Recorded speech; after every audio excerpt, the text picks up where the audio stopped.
नमस्ते बच्चों। भारत की खोज के अंतर्गत अभी तक हम लोगों ने पढ़ा कि पंडित जवाहरलाल नेहरू किस तरह से अपने इतिहास लेखन की प्रक्रिया के दौरान पुस्तकों का अध्ययन कर रहे थे तथा भारत के विविध दौरे कर रहे थे।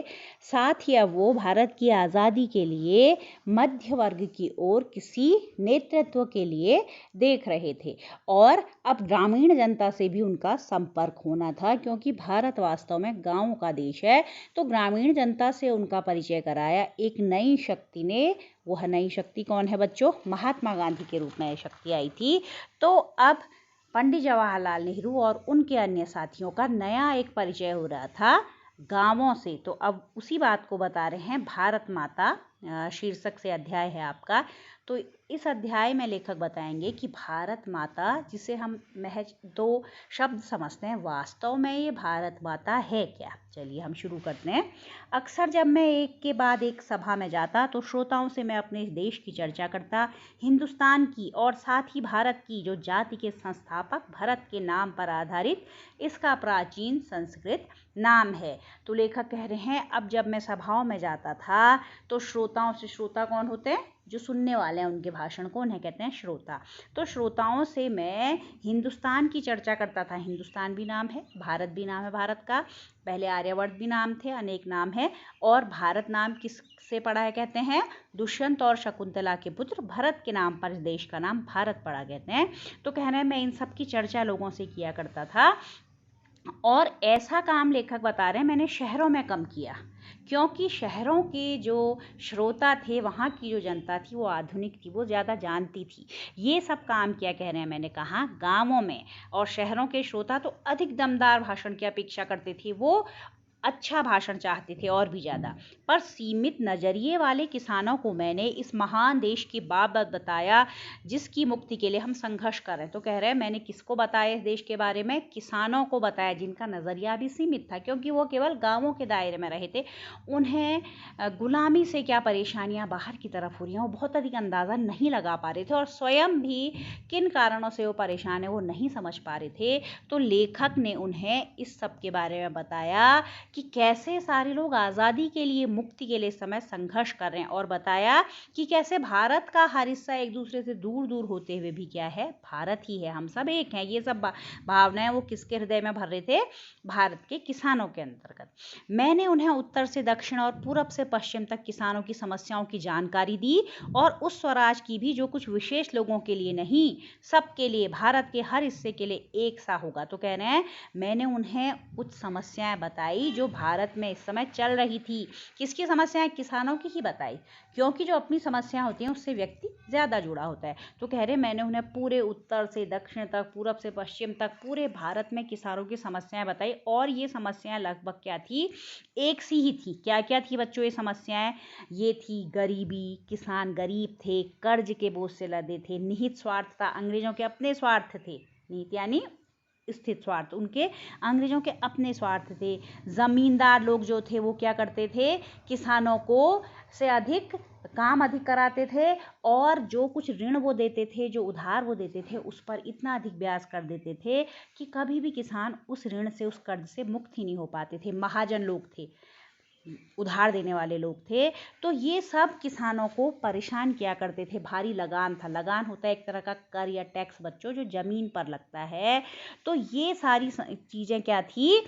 किसानों को परेशान करी थी। और उसके अलावा अंग्रेज सरकार की पुलिस के अत्याचार, ये सब चीज़ें किसानों को पूरे देश में परेशान करी थी। लेकिन किसानों को ये पता नहीं था कि देश के हर हिस्से में परेशान है। तो लेखक ने इस बात से जनता को अवगत कराया कि ये गरीबी, कर्ज, निहित स्वार्थ, जमींदार, महाजन और बहुत अधिक लगान, ये सारी समस्याएं पूरे देश में किसानों की हैं। साथ ही उन्होंने ये भी बताया कि हम सब लोग अपना राज्य लाने की कोशिश कर रहे हैं, अंग्रेजों की गुलामी से मुक्त होना चाह रहे हैं, स्वराज ला रहे हैं, उसके लिए सारे लोग लगे हुए हैं। और इसमें आपको भी सहयोग देना होगा, क्योंकि वो लोगों को जोड़ने गए थे ना, वो उनको बताना चाहते थे कि अंग्रेजों की गुलामी से सारे लोग परेशान हैं, तो आपको भी इस संघर्ष में शामिल होना है। तो ये सारी बातें लेखक जब किसानों के पास गए, गाँव में गए, वो उन्होंने बताया। और ये भी बताया उन्होंने कि ये सारी समस्याएं हमें इसलिए हैं क्योंकि विदेशी लोग हम पर राज्य कर रहे हैं, विदेशी हुकूमत ने ये सारी चीज़ें हम पर थोपी हैं, आरोपित की हैं। साथ ही यह गरीबी की राहत भी सबके लिए आनी चाहिए। नेहरू जी उनको समझाते हैं कि जब देश में अपना राज होगा, हमारे लोगों का राज्य होगा, तो सबको राहत मिलेगी। तो लेखक कह रहे हैं कि मैंने थोड़ी बहुत कोशिश की कि वो इस भारत को, पूरे भारत से अपने को जोड़ें और भारत के साथ स्वयं को समझें। इस तरह से पूरे विश्व के बारे में भी वो कुछ बातें जान जाएं जिसके कि हम हिस्से हैं। ठीक है। तो लेखक ये भी कह रहे हैं कि लेकिन ये काम बहुत अधिक आसान भी नहीं था कि मैं उन्हें बहुत समझा पाऊँ, लेकिन फिर भी उनकी जानकारी भी लेखक कह रहे हैं कुछ बहुत थी, उतना मुश्किल भी नहीं था। वो किन चीज़ों के बारे में जानते बता रहे हैं, ग्रामीण जनता के लोग किसके बारे में जानते थे? हमारे प्राचीन महाकाव्य कौन कौन से? रामायण हो गए, महाभारत हो गए, पुराण हो गए, दंत कथाएं जो पहले से चली आ रही कथाएं हैं, ये सब वो जानते थे। कैसे जानते थे? पीढ़ी दर पीढ़ी ये कहानियाँ चली आ रही थी। तो कह रहे हैं वो इस देश के साहित्य को तो जानते थे और साहित्य के माध्यम से वो देश से जुड़े थे। साथ ही वो धार्मिक स्थलों की भी कई लोगों ने यात्रा की थी, इस माध्यम से भी वो पूरे देश से जुड़े थे।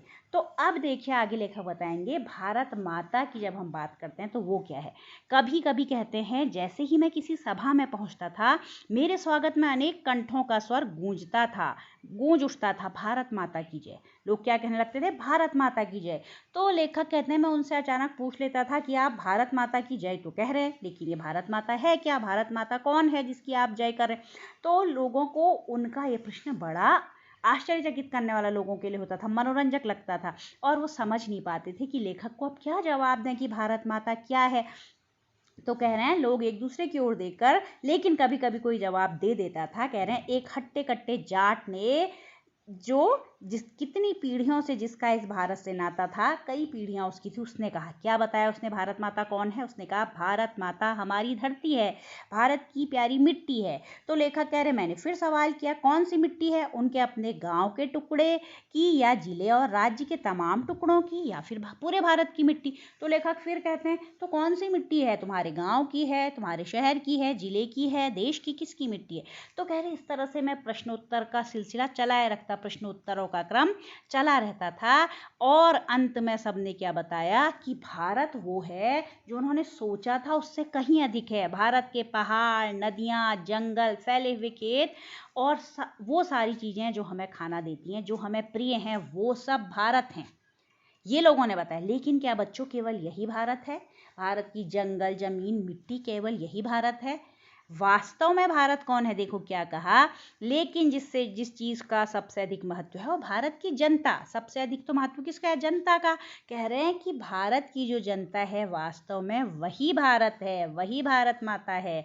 और उनके और मेरे जैसे तमाम लोग, मतलब जिन लोगों से लेखक बातचीत कर रहे हैं, वो और मैं, सब लोग भारत हैं। वे सब लोग जो इस विशाल धरती पर चारों ओर फैले हैं, भारत माता मूल रूप से यही लाखों लोग हैं, और उसकी जय का अर्थ है इसी जनता जनार्दन की जय। तो जब हम भारत माता की जय करते हैं, किसकी जय होती है? वो भारत की जनता की जय होती है। तो लेखक उनको बताते हैं कि तुम भारत माता के हिस्से हो, एक तरह से तुम खुद ही भारत माता हो। जैसे जैसे यह विचार धीरे धीरे उनके दिमाग में बैठता जाता, उनकी आंखें चमकने लगती, मानो उन्होंने कोई महान खोज कर ली है। तो कह रहे हैं जब मैंने उनको ये बता दिया कि भारत माता हम सभी हैं, ये जनता ही भारत है, तो उनकी आंखें आश्चर्य से और खुशी से चमकने लगती कि हम इतने महत्वपूर्ण हैं, और उन्हें ऐसा लगता जैसे कोई उन्होंने महान खोज कर ली हो। तो बच्चों आज हमने जाना कि वास्तव में भारत माता है क्या। बच्चों आप इससे संबंधित प्रश्नों के उत्तर और शब्दार्थ अभ्यास पुस्तिका में लिखेंगे। धन्यवाद।